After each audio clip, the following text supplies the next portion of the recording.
Los que tienen que ver con la sanidad alimentaria y con la seguridad de los alimentos. Sabe mucho de eso el invitado que hoy nos acompaña aquí en el plató. Gaspar Ros es el decano de la Facultad de Veterinaria de la Universidad de Murcia. Gaspar, bienvenido, buenas tardes. Muy buenas tardes, muchas gracias, Pablo. Gracias por acompañarnos, porque en estos días y ya desde hace semanas se está hablando mucho de macrogranjas, carne, el proceso de valor de la cadena de los alimentos. ¿Cómo se vive desde el ámbito académico todas estas polémicas que tienen que ver con los animales y con, en definitiva, el producto que llega a nuestra mesa? Pues efectivamente es un tema de actualidad donde se están vertiendo muchas opiniones de distintos puntos de vista. Nosotros como académicos y como investigadores, lógicamente, nuestra preocupación es formar a nuestros veterinarios y científicos y tecnólogos de alimentos con los mejores fundamentos para poder discernir en la información que está llegando en relación a lo que es la producción de carne.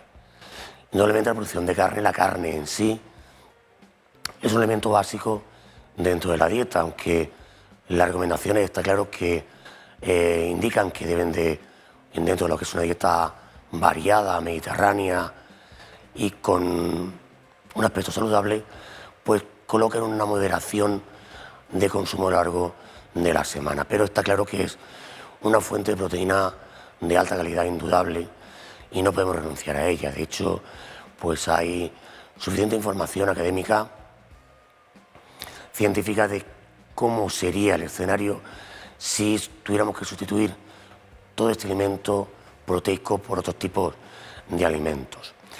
Nuevamente el primer mensaje es alimentación variada, que nos dará una calidad y una bien contrastada, y también será, desde luego, de beneficio para nuestra salud.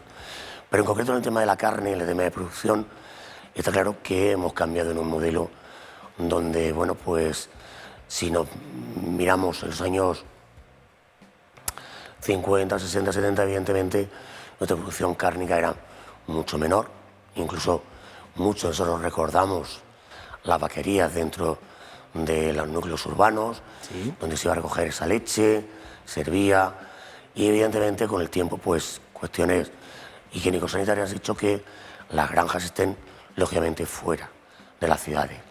La producción de carne indudablemente pues comporta el que el animal tenga unas condiciones de bienestar que permita que goce de un espacio suficiente, una alimentación adecuada, que no pase frío ni calor excesivo, y que, bueno, pues ahí tenemos dos modelos, grandes modelos de producción clásicos, que ha sido la producción extensiva, donde el animal goza de mucho más espacio para poder moverse, para poder alimentarse, puesto que el pasto, el prado, está ahí para producirle esta alimentación. En el caso de la gallina, como estamos viendo, pues el poder obtener el grano, los gusanos, es decir, alimentación muy variada. Pero está claro que con esta alimentación, con esta producción, el coste es mucho más elevado. La proteína que obtenemos, la carne que obtenemos, no va a ser suficiente para dar la alimentación que necesitamos en un mundo creciente. Para abastecer la demanda. Efectivamente. Y sí es cierto que desde 2007 se ha visto una modificación en lo que es la producción alimentaria, que nos ha llevado, pues, a tener unas granjas donde, bueno, pues manteniendo siempre las normas de bienestar animal, manteniendo esas condiciones de espacio, alimentación, de tranquilidad de estos animales durante toda la cadena alimentaria, desde la granja hasta que llega a nuestra mesa, pues nos garantiza una producción sostenible de alimentos de origen animal, que evidentemente tiene un impacto medioambiental que hay que controlar, que se está controlando por la administración, y que, bueno, pues ahí la profesión veterinaria estamos preocupados indudablemente por que el mensaje sea correcto, que se haga de manera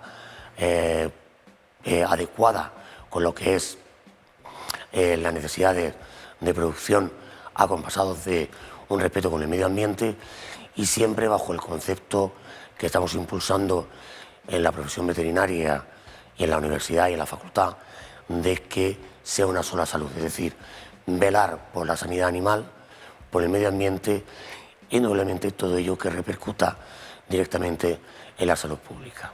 En ese binomio que hay que compensar y hay que equilibrar, se le suma ya no solo la polémica por las macrogranjas, sino, por ejemplo, los ganaderos que hace unas semanas asaltaban el pleno de Lorca. Esto ya tiene incluso esta vertiente política, porque el consistorio quería regular a futuro las instalaciones que se pudieran poner en su territorio. ¿Hay en esta región espacio, por ejemplo, en el tema del porcino, para más cabezas de cerdos? Somos 1,5 millones de murcianos.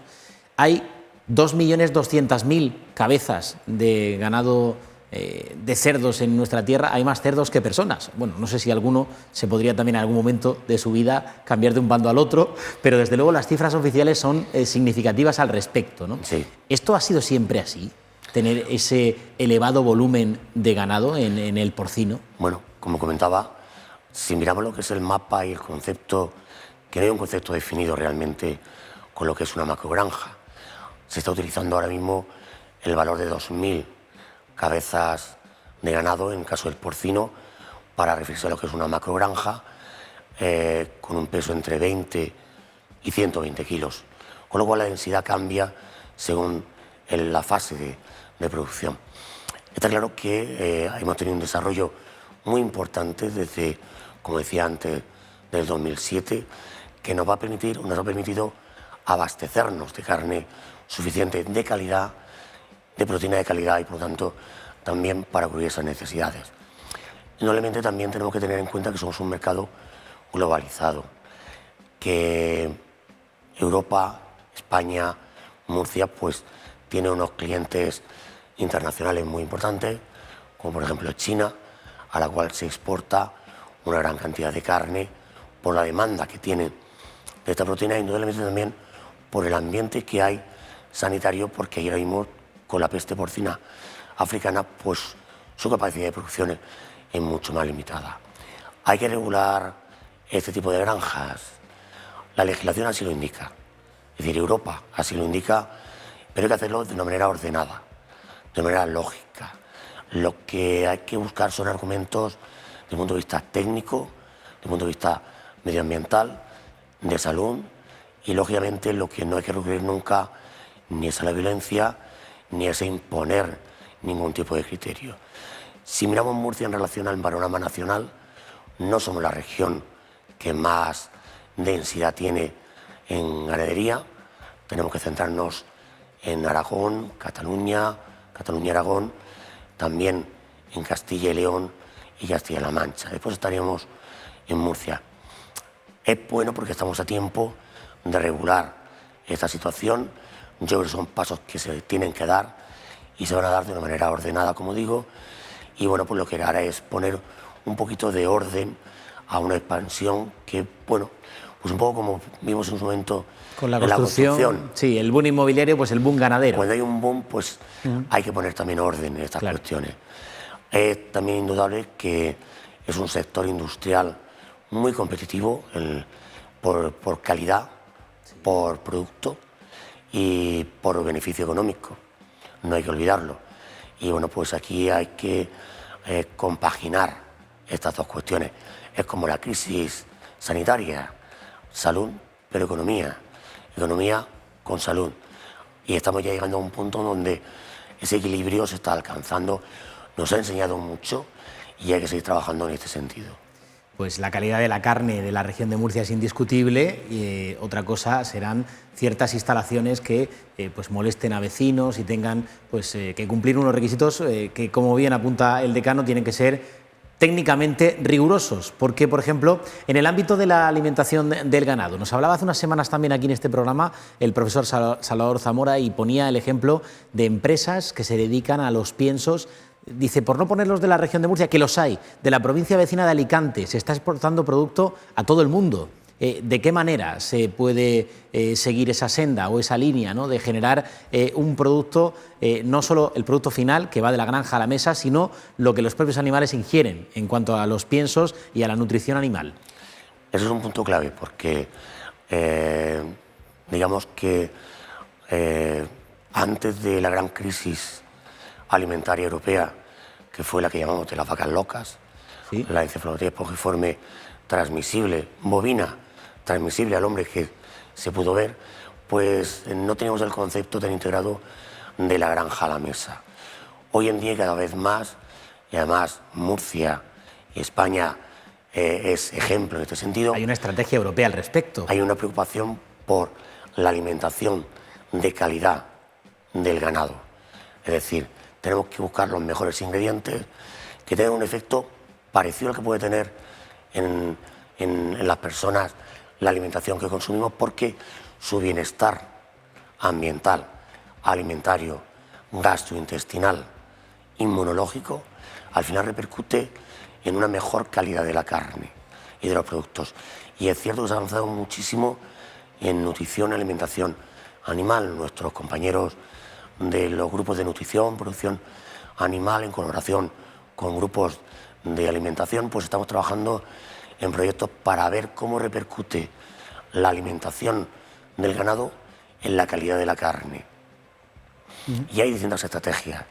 Por supuesto, una de las más importantes que hay que mandar ese mensaje es que todo el tema de medicamentos, todo el tema de antibióticos, estamos en unos niveles realmente bajísimos, esenciales. Mañana, de hecho, tenemos en nuestra facultad una jornada para ver cómo se han podido eliminar en producción de ovino el uso total de estos antibióticos con alimentos naturales que potencian el sistema inmune.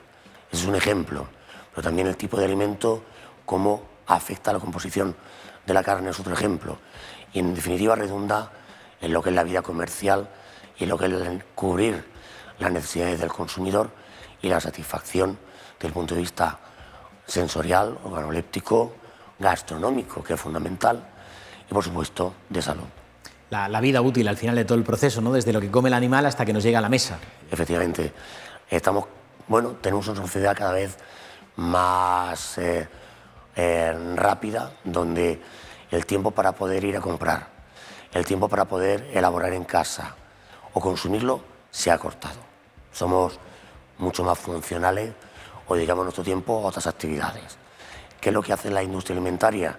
Proporcionarle soluciones alimentarias adecuadas a esas exigencias, con un producto que sea, pues indudablemente, de una vía comercial adecuada a nuestro ritmo de vida. Estamos hablando de una semana, 15 días, 20, incluso estamos aumentando esos 20 días, garantizando 100% la inocuidad, garantizando 100% la calidad del producto y la estabilidad, que haga que el consumidor pues, pueda mantener ese ritmo de vida y además tener opciones cada vez más saludables. Se está buscando esa unión de alimentos de origen animal, alimentos de origen vegetal, con integración de ingredientes, eliminando aditivos químicos que siempre tienen mala imagen, por aditivos naturales. Todo lo bio, todo lo natural, ahora lo que se llama, pone más en valor el precio. Efectivamente, el clean label y los alimentos con un efecto de funcionalidad nutricional añadida.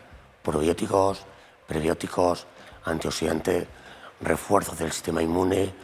Es decir, tenemos una batería de estrategias que hacen que el consumidor pueda disponer de estos alimentos sin renunciar al alimento de proximidad que los tenemos, un alimento además de calidad. Y por supuesto yo siempre apoyo a lo que es el conocer la cocina, la elaboración de alimentos con tiempo. El tiempo es fundamental. Cómo cocinamos en el fin de semana no es lo mismo que cómo cocinamos y comemos durante la semana, en todas las facetas. Y por supuesto recuperar nuestra cocina tradicional. Te quería preguntar también, entrando de lleno en el ámbito gastronómico, en esa academia que tenéis y todo lo que hacéis para insistir en la difusión, promoción y mejora incluso de la dieta mediterránea, que es básica para nuestro día a día y para tener un organismo pleno, ¿no?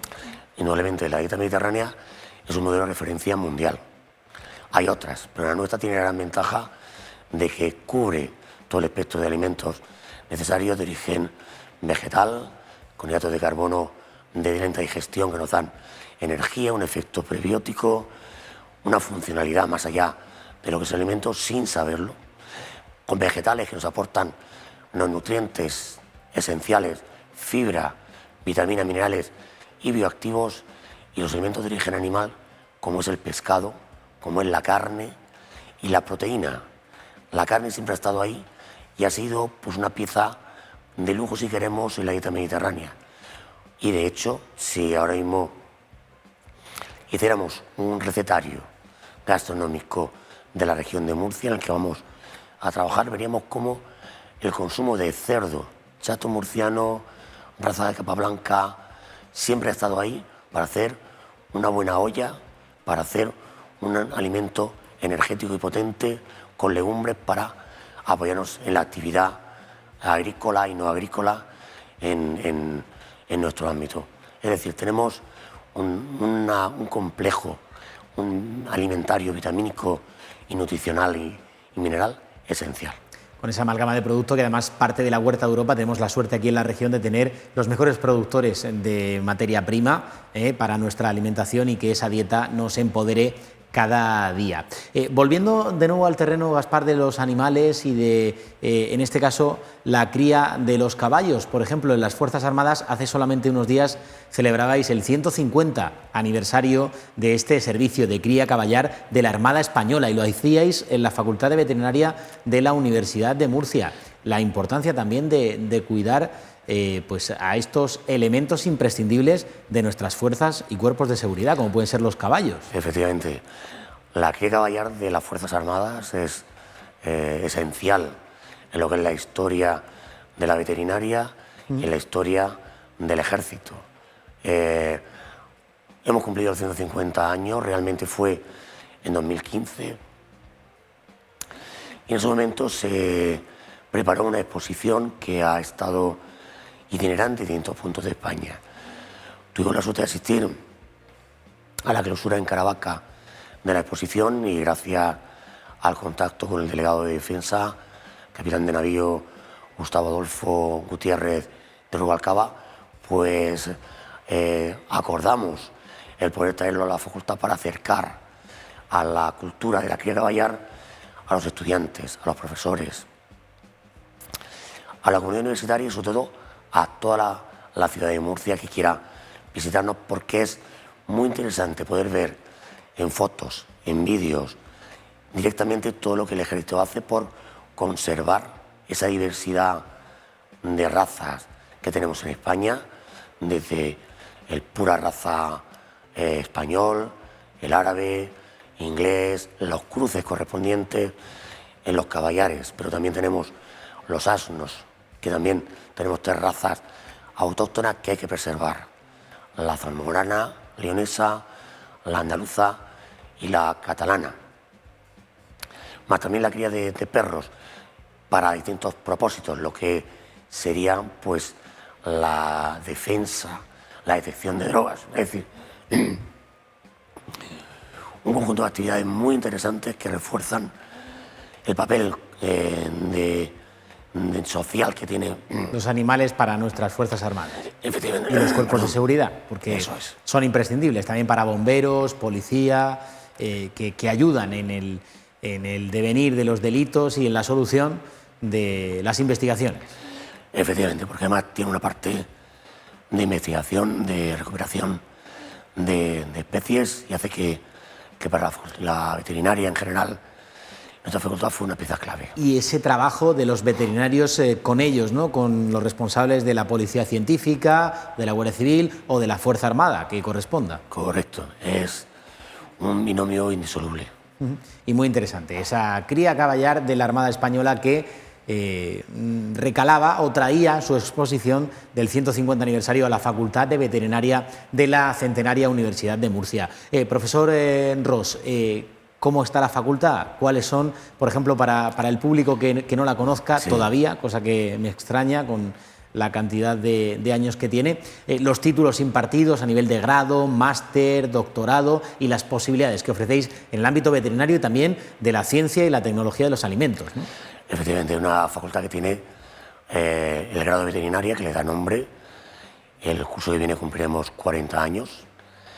Y es una facultad que, concretamente, en su grado de veterinaria ha sido de las primeras en tener la aprobación y sobre todo la acreditación europea por la Asociación Europea de Centros de Formación de Veterinaria.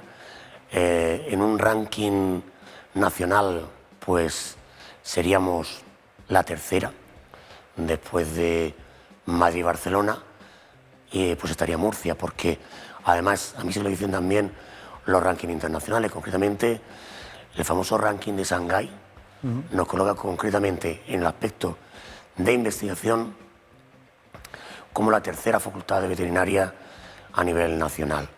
Si miramos el panorama europeo, podemos hablar o decir que estamos dentro de las 20 primeras.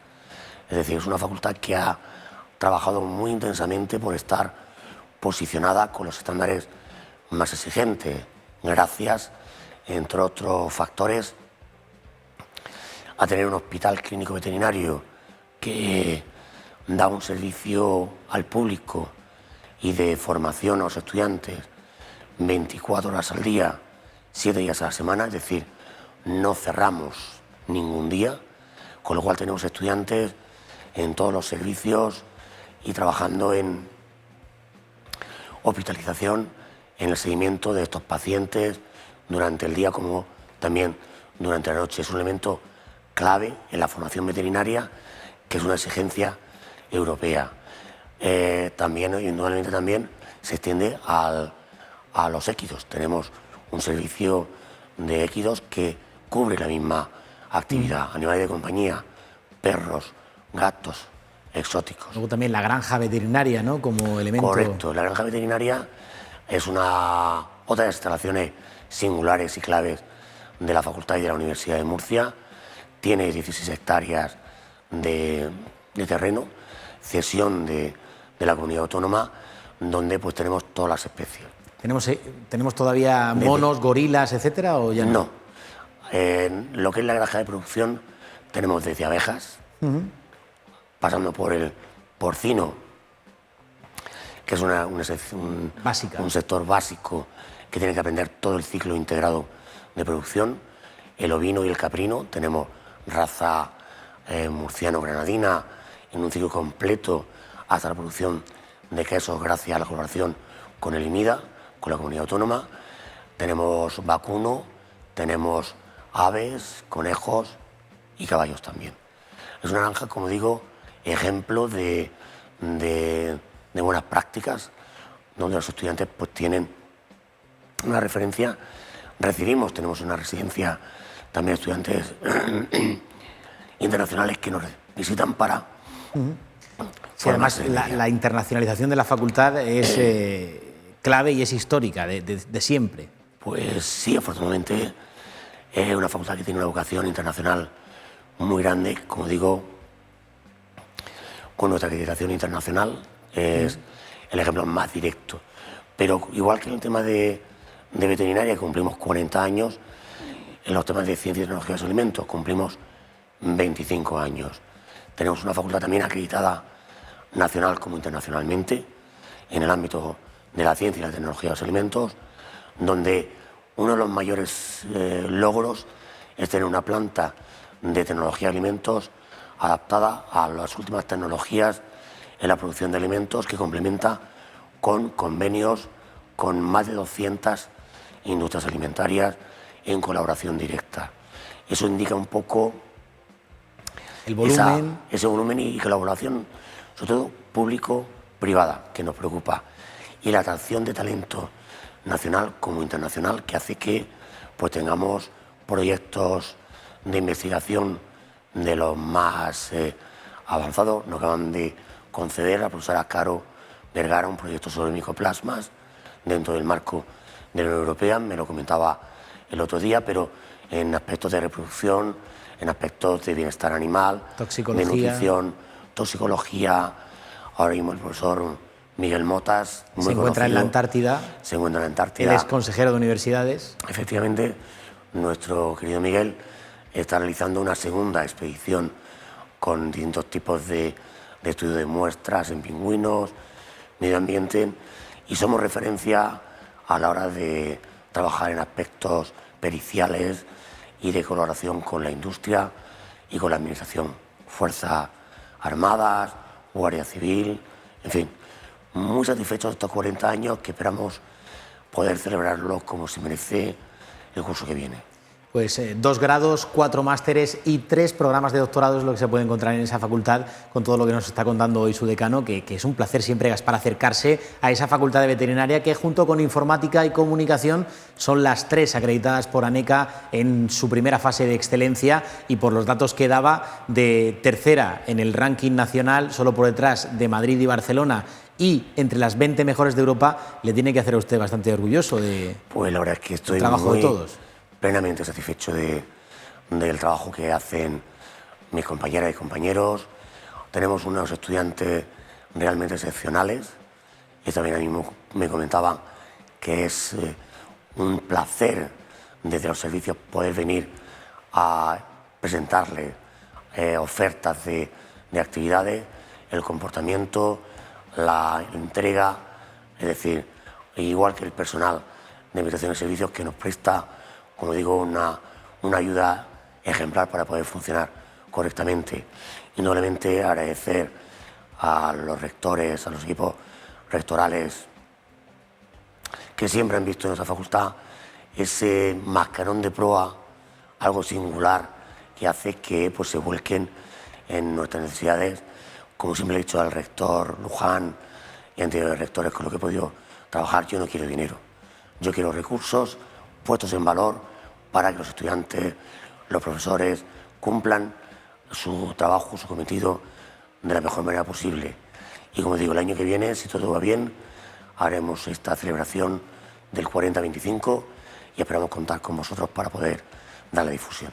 Profesor Ros Berruezo, Gaspar, gracias por acompañarnos y enhorabuena por ese gran trabajo, como así lo demuestran las cifras. Muchísimas gracias y perdón por la voz que a veces te falla. No se preocupe. Nosotros